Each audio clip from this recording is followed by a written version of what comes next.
Hello friends, Jerry Rosa here in the Rosa Stringworks workshop. We're here to talk about a new product. We're also going to get to some customer comments. We'll put the customer comments at the end of the video rather than at the beginning, and that way you don't have to sit through them if you don't want to. I was contacted by a gentleman via the telephone. Imagine that, actually getting a phone call rather than an email or a text. And he is from the Power Pin Company, Big Rock Innovations Power Pins 2.0 kit. He wanted to send me a kit for evaluation. The way this came about was he saw a comment I made on Randy Chardiker's video. Randy made some kind of comment on, the product because he was demonstrating it on his channel. And then I more or less chimed in with just a smart alecky type comment. Yeah, they've got all the power you need, like the power to pull the top off your guitar, or something stupid like that, Now, it was just meant to be a silly comment. It really wasn't meant to be serious or that I really thought it was going to tear your guitar up. And if the gentleman took it that way, well, then I'm here to apologize because that wasn't the intent. But I could see how somebody promoting that product wouldn't like that comment. So more or less, he wanted to send me the product to demonstrate it and give it a fair evaluation. And I said, well, I will be fair. That's the one thing you can guarantee. Now, let's go into this with my own biases first. First of all, I'm not a big fan of adding metal down here. I think it makes the sound harsh in general terms. In other words, that plate that some people put on the inside of the guitar to keep it from tearing up the bridge pad, that little, like sometimes they put brass in there or they put all kinds of things in there. But anyway, me personally, I always think that makes the guitar sound harsh. So right up front, he's got an uphill battle with me. I mean, I'm just telling you, it's my bias, okay? But I'm going to let you guys also hear it before, after, during, and all that, and that way you can make up your mind too. The second bias, he asked me to take a guitar with old dead strings, which I have one right here, and he said, put it on there with the same old dead strings and you'll hear an amazing difference. Well, I almost have no doubt about that. And the reason I say that is because a couple of things. Number one, loosening strings, putting them back on, they actually wake up a little bit just doing that, number one. Number two, I don't know if you've ever done this, but you can take like a dead string and hit it like that really hard. This is my own guitar, by the way, so don't worry. You can hit it real hard like that, and those strings will actually wake up. You'll hear a difference. Okay, so that's a little bit of a bias built in there too. So in other words, he's wanting me to test it with old strings. You can wake up old strings, okay? So, I don't want to test it that way. And, I told him I'd give it a fair test. By the fact that he suggested testing it that way, I suggest that he knows that a little bit too, and he also knows that that metal plate under there is going to crisp it up enough to make those dead strings sound better. I know all of that already, so you can't push that by me. So those are my two big biases already, guys, and I'm just telling you up front. So this is full, open discussion. I told him I'd give it a fair evaluation. I'm not going to try to make the product look good or make the product look bad. I'm just going to say this is the way I see the product, period. Whether it's good, bad, or indifferent, you make up your mind. Let me just tell you, this is my approximately 1968, and I'm just saying approximately because I don't remember the date exactly, Gibson Jubilee guitar. You can see the peg head there, and I believe it says Gibson Jubilee right there. Actually, it says, Jubilee Deluxe is what it actually says there. Sorry about that. Jubilee Deluxe, in case you can't read it. All that shows up on the neck block is a printed letter G, like with a stamp, like if you took an ink pad and stamped a letter G, there's a G up there. That's the only thing I see written inside the guitar at all. The serial number is on the back of the peg head, and for those of you who like that sort of thing, the serial number is 829340. I know I've looked this up before, and I actually think I still have the original receipt for this somewhere. I just don't know where it is right now. And you can see it has that really crummy adjustable bridge and all that I just hate. And if I had time to work on my own stuff, I'd probably take that off and switch it, but I don't, and I don't play this guitar, so it's not even worth dealing with. This was a guitar I bought when I was about 14 or 15 years old.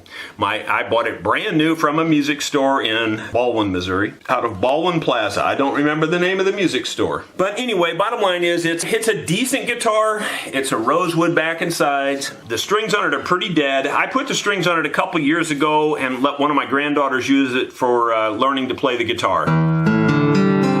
I have no idea. It's probably that's not that close to in tune. It's just been sitting for a long time. I haven't touched it. So let's tune it up, see what it sounds like with these dead strings on it first. Then I'm going to put brand new strings on it. The reason I want to put brand new strings on it is because of my theory about everything taking away from the sound. Okay, the guitar is the guitar. We're not going to change that. We're going to put new strings on it, so this guitar at that point sounds as good as it can sound. I mean, you know, sure, you can always tweak it, I know that. But I'm just saying, in this scenario, this guitar will sound as good as it can sound with brand new strings on it. We'll play it for you, then we'll put these power pins on and see what it sounds like then, and see if it stays the same, gets better, or detracts. To me, that's a fair way to do it. Okay, we've got the guitar tuned up with the old dead strings on it. Let's just play some chords just so you can hear what it sounds like.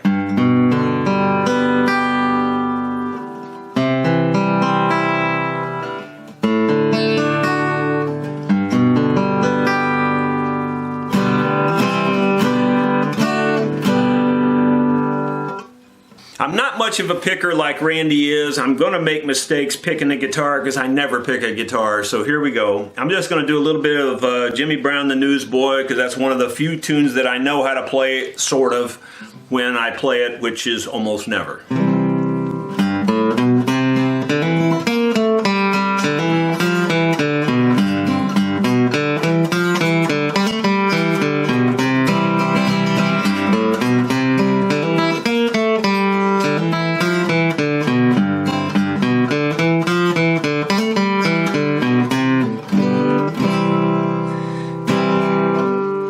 So there you go. That's what it sounds like with the dead strings. Let's put the new strings on it and see if that improves it at all. Okay, we have the new strings on here. I put the Diodario Phosphor Bronze J16s. These are the lights. We'll do both tests with the lights.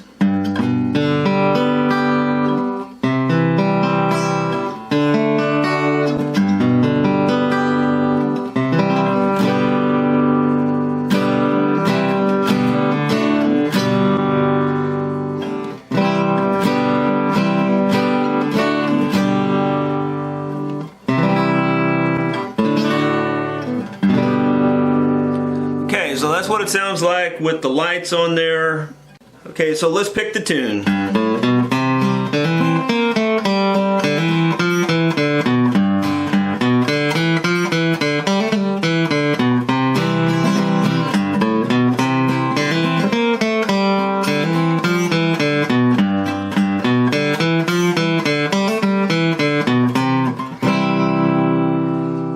So there you go. That's what the guitar sounds like with light strings on it, Diodario Phosphor Bronze. I gotta be honest, this is not the best sounding guitar in the world. You know, I thought it was an awesome guitar when I bought it, of course, at age 14 or 15. It could be woke up if I put a new bridge on it and put my deer antler saddle in it. It would probably sound about 5 times better. But who's got time for that? Let's switch it now and put the power pins on and just see what happens to the sound there. I have never put these things on before in my life, so I will follow the directions and do what it says here. We'll take out the pins. By the way, I think he sent me some sort of a bridge pin puller, which I've never seen before, and I have no idea how this works either. But hopefully it's not too hard. Ah, that's pretty cool. I do like that. I do like that. This is what it looks like. This slides, this pops over the pin. You slide this down to lock it in, and you pull it up. Okay, so let's show you a close-up of how this thing works. You drop this down over the pin, like so. Then you push this down, then you lift up, you pops your pin right out of there. That's pretty cool. That is a new innovation. I like that. I really do like that. That actually works the best of anything I've seen so far. As far as pin pullers go, I like that. You might want to get you one of them. Especially if you have pins that are hard to get out. Man, now if the pin's deeply embedded, this may not work. But if your pins are sticking out, you know, where you can get to them, then this would be a great puller. I like it a lot. I gotta tell you, that is the best puller I've ever seen. There's so many other different designs and kinds that I've tried, and they work, they all work, but that thing is awesome right there. Now that is definitely an innovative design. Hope it's focusing on that you can take a look at it. That's what the end looks like. Pretty cool, pretty cool. I like that. It didn't take any training to figure it out either. That'll stay right here on the top of my desk, I guarantee you. Okay, the directions say identify the pins marked in 3 pairs. B for the 2 bass strings, M for the 2 metal strings, and T for the 2 treble strings. So we need to separate them out like that first. Now I guess the reason there's a difference is the size of the slot. Yeah, I can see that for sure. The slot size is different. So there you go. That's why they have to have them separated out. Okay, it doesn't look like I'm going to need directions on how to install this, but I'm going to read through the directions just in case. Please assemble the power plate with 1 screw, 1 flat washer, and 1 lock washer, figure 2, which is like so. Okay, now it doesn't say anything about the plate. This particular plate has a little slight dome to it, and I don't know which way they want that. It doesn't really say anything about the plate being domed, I don't think. I'll look through there more, but doesn't seem like it says anything about that. So I'm putting this through here like it says. And then it says locate the low E pinhole from the inside of the guitar and push the screw up through the hole. Press the power plate and screw up against the bridge. Important, the tip of the screw must be approximately 1/16 of an inch below the surface of the bridge. If it protrudes too far, it will interfere with the stringing of the screw tip. Is too high, add washers until the proper distance below the surface of the bridge. Okay, so this can't go up too high, so let's see if I can get this in the hole here. Yep, and it's actually quite a ways below the hole, below the top of the bridge, and I'm pretty sure I got it all the way up there. That seems weird. I'm not sure it's going to reach. Well, we got fail number 1 here.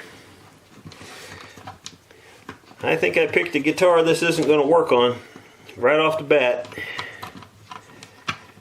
Screw's not long enough to reach this. So that has to, a screw has to thread into that. And this is just about that distance below the hole here.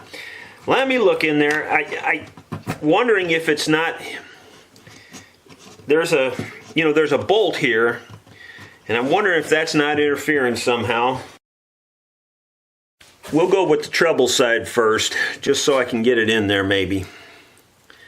But I think we may have a fail on this guitar.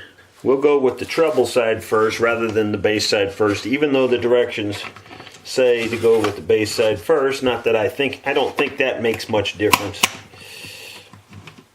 It looks like it's maybe gonna reach that one. I think I'm gonna have to take the flat washer off on this side, or the lock washer, one of the two,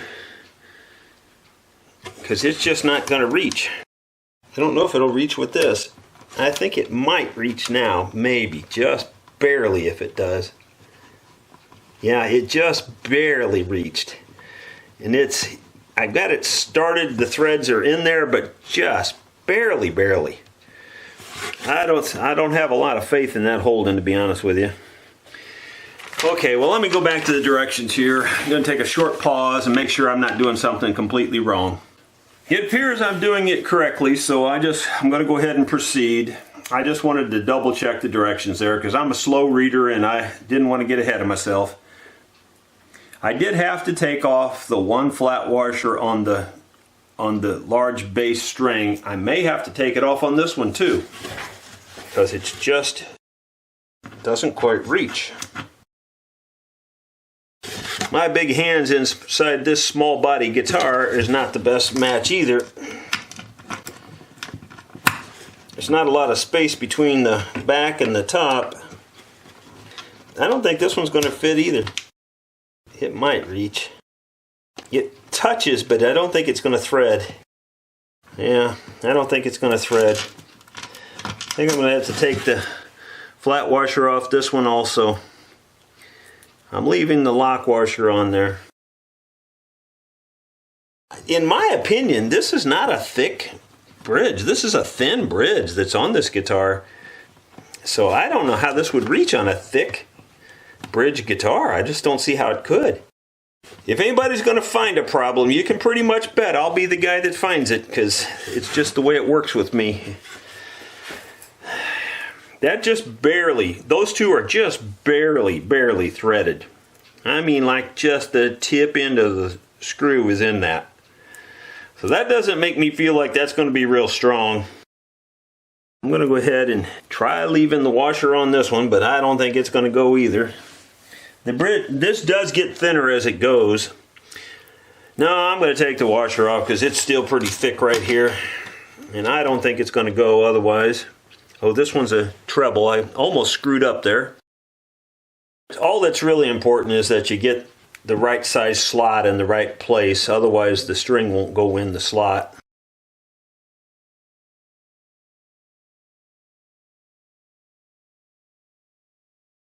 I'm going to leave the flat washer on this last treble. Hopefully it'll reach. Because the bridge does get a little thinner down here on this end, but only a little thinner. Now, I'm going to take the washer off on it too.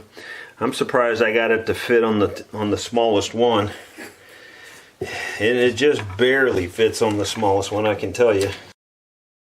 Alright, now the directions say to tighten them all with this wrench. I'll try to get in there. I'm going to do that right-handed because I don't think I could possibly tighten it any other way.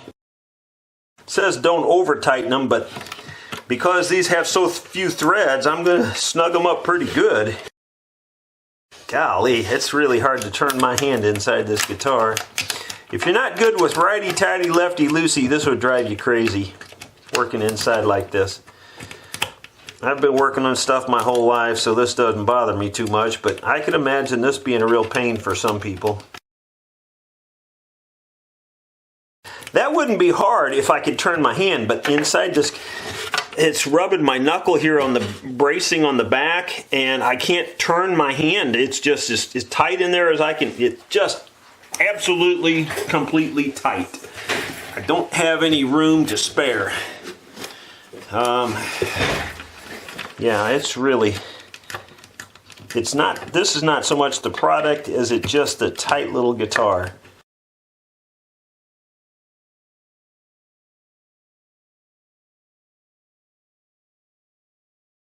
Well, that was kind of tough, I'll be honest. That was actually tougher to do than you might think. But that's mostly because of these giant hands and this little small guitar.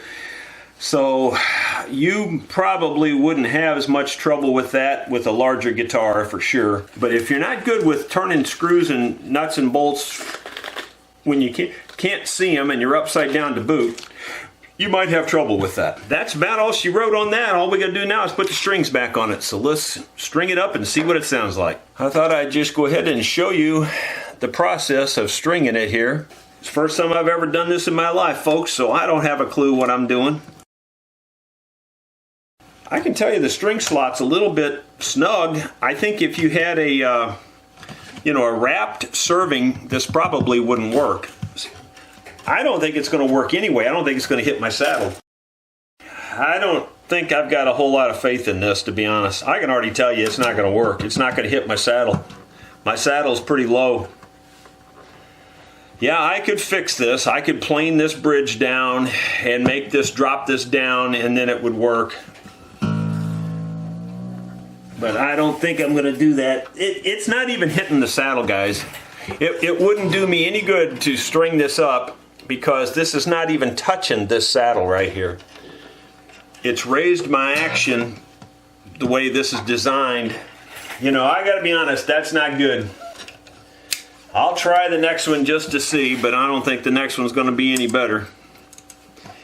And you know, every guitar is unique. Every guitar is different. But I'm pretty sure, I can tell you for sure, if anybody's going to run into the problem on a new product, it's this guy right here.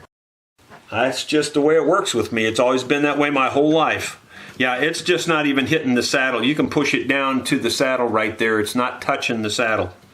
So what's the point in this? If it's going to raise my action up, which my action I think was already medium high on this guitar to begin with, now the action's going to be real high, plus it's not even going to intonate correctly because it's not going to hit the saddle. The only way I can fix it, obviously, is to raise the saddle up. Because I can do that on this guitar, we will do that to see what it sounds like, but I'm not happy with it so far. Granted, if these were ideal conditions and it was a different guitar, then it'd probably be fine. But this is, you know, there was no specifications about which guitar you had to try this on and, you know, any kind of specs like that. It's supposed to fit pretty much any guitar, I think. But it obviously doesn't fit them all.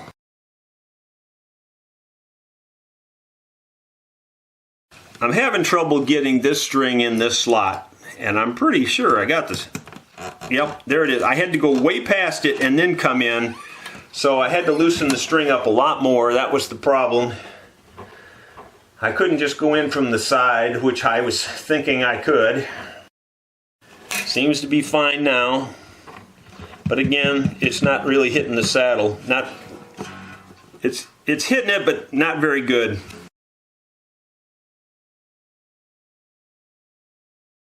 What I'm finding is that these strings, you really do have to loosen it up a lot so that you can go way past this thing. The little knot that's on the end there doesn't like to go in from the side. It likes to go in from the end. Then it goes down there fine. But once you get past there, then it pulls right in there, no problem. You know, that's just something to know. You know, a little inconvenient because you just have to unscrew it a lot more. But if you're putting strings on new from scratch, it's not a big deal.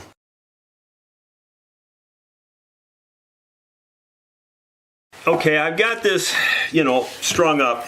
Obviously, since it's not touching the saddle here on most of the strings, I've got to raise this up. And I'm not happy about that. It took a lot of raising to get it up there. And there's just, it's almost straight even at that. There's hardly any string break here, but there is some. So that'll probably work right there. I'm raising it the minimal amount that I have to raise it to make it work. And I mean, like you can see for yourself, there's very little string break there over the strings. Hoping that it's focusing here.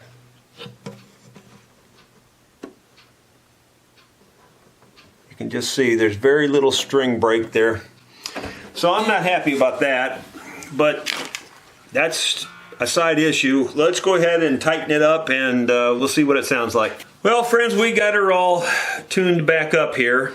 The action is crazy high now on the guitar, right in this area here. It's just way high. and that's because I had to raise this up to accommodate for this.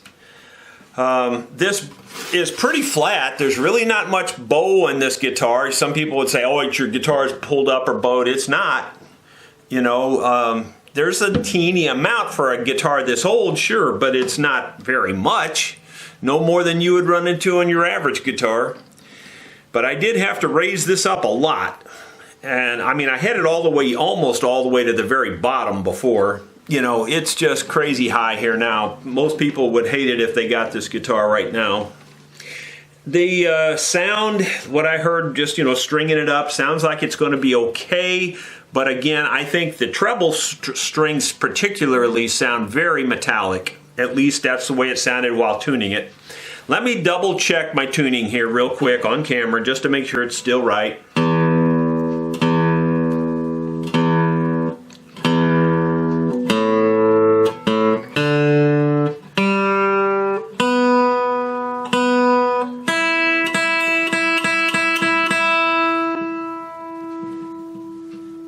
It could be that we're not getting enough pressure on the saddle here on this string, so I'm going to raise it up a little bit more. Still not sounding right. Raising it up just a little bit more. It's a little less twangy. That's a little better.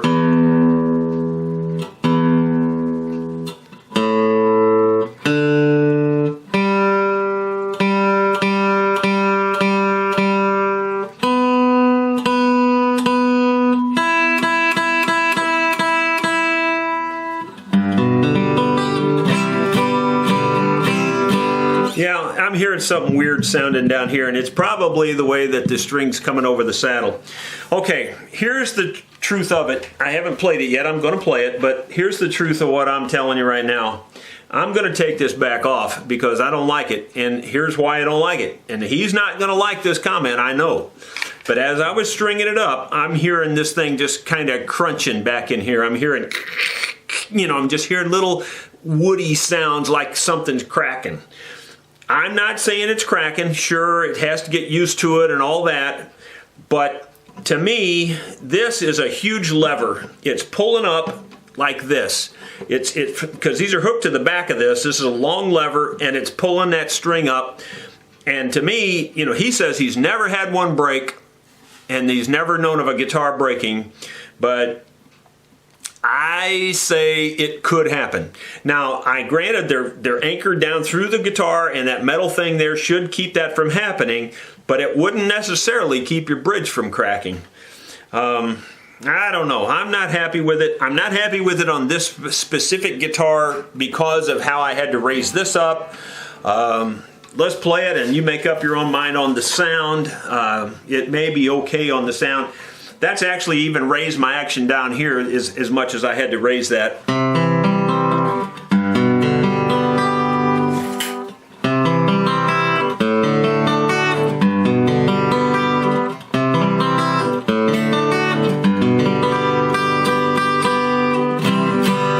In truthfulness, I think I hear a little bit more clarity, In truthfulness, I think I hear the highs a little bit clearer, but they also sound a little bit more metallic-y in my opinion.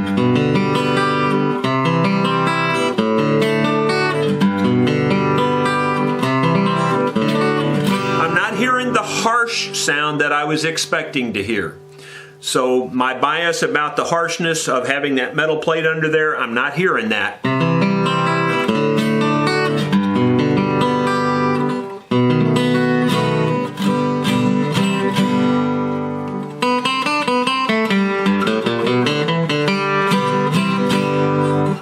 Let me try playing that tune again.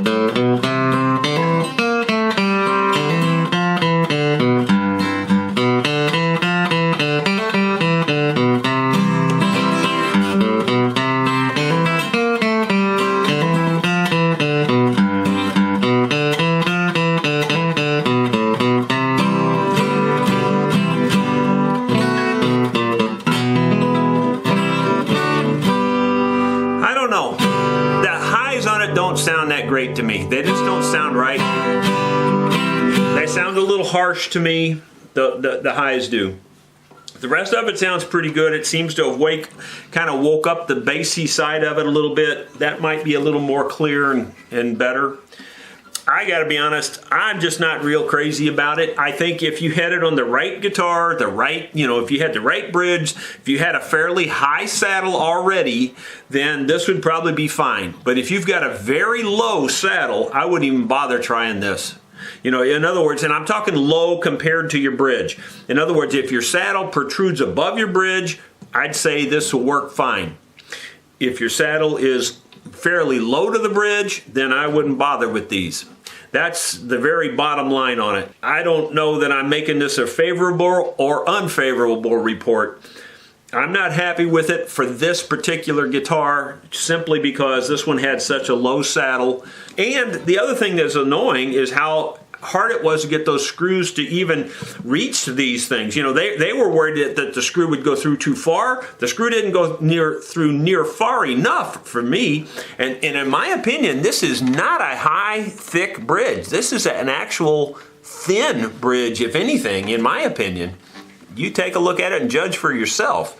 So on a thick bridge guitar, I don't know how you're going to get that through there.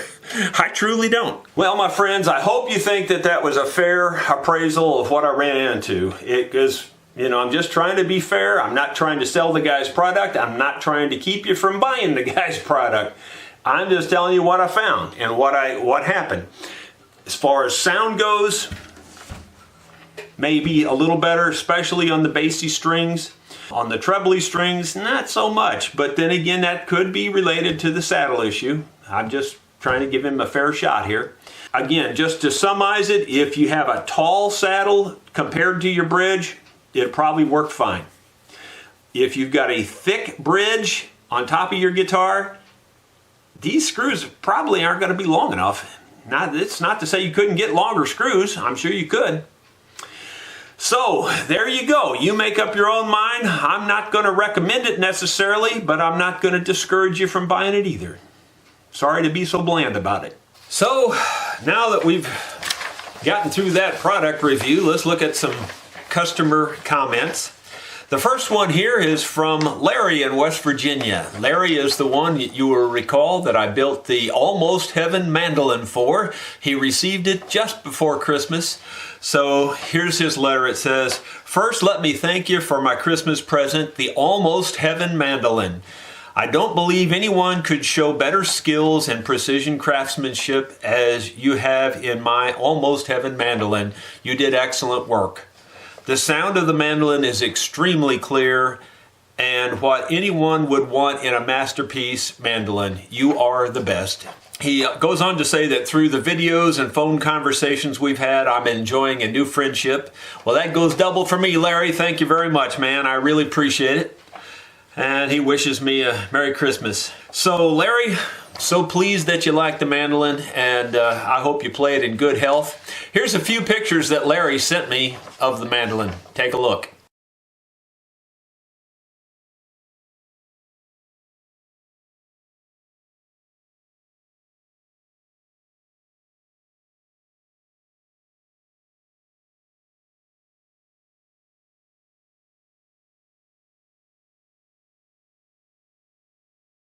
Well, hope you enjoyed those pictures. Thanks again, Larry. Let's go on to the next viewer comment. The next viewer comment is from Tom, and Tom says that he appreciates the repair work that I did on his Madeira mandolin. That video was number 236. It was called the Madeira Sagging Top Fix. Tom says, I appreciate the repair that you did on my Madeira mandolin. Great job. I have been practicing on my own since I also play guitar, and I need to get the mandolin chord fingering down. I really like your videos, so much detail. You are very talented. I like the way you figure out what's the best approach and then design and make tools that you need to complete the repairs. He wishes me Happy New Year, Tom. Thank you very much. Glad you like your Madeira mandolin, and I'm glad that fix is working out for you there. I enjoy creating those tools and those fixes. A lot of times people will say, why don't you just buy such and so? And I say, well, what's the fun in that, you know? The last one is from Jason, and Jason says, I know you're a busy fella, so I won't eat up much of your time. He says, I got my deer antler saddle yesterday, and I spent today doing a total overhaul on my cheapo The Lower Mandolin.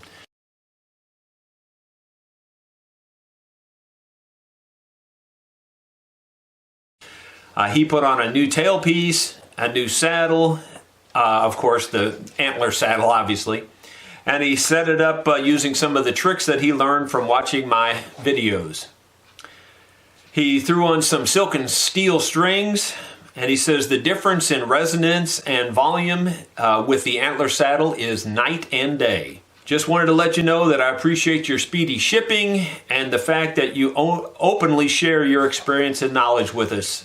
So, Jason, thank you very much for the note, and I'm glad that you appreciate it. I appreciate all those comments from the customers, and it's always good to hear that good word back that something's going well. You know, because these days, when something goes well, you need to count your blessings. So, Happy New Year to everybody. Thanks for watching my videos. Don't forget to give me a thumbs up on this, because we need to crush all the trolls we can.